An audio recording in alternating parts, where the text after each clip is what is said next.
we are exactly at the scene right now where it's happening. You see, the fire is serious and it's going from Abule Egba as we speak now. It has gotten to Pleasure bus stop and going towards Yanakwaja as we speak. Yet the government authorities, nobody yet to be found. Yet the light is getting more serious. Houses are burning. See all these trucks, they are on fire. See all these tankers, they are on fire as we speak now. And we can't find any firefighters yet as we speak.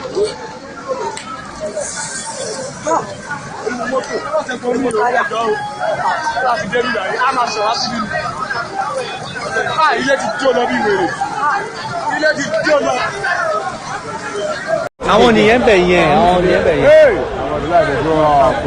You know where they see this line? Where? Ikeja. The whole Lagos is here. Yes, sir. All Lagos is here. They go far. You know, you know right. You know, they don't know me. Bere. To do it. Next thing, go to pay. What if you follow one man? I don't think so. No. Mr. Ahmed, if you buy low, you know, center buy low. If you buy go low, if buy anything so. Baba, o ti jo lọ fẹ́ gbẹ lọ́run yẹn fẹ́. Èèyàn ń jó gbogbo ẹ̀gbẹ́ lọ́run yẹn. O ti máa wọn lé. O ti máa wọn lé lẹ́gbẹ̀ẹ́ yẹn. O ti jó àwọn èèyàn lẹ́yìn, o ti jó lẹ́gbẹ̀ẹ́.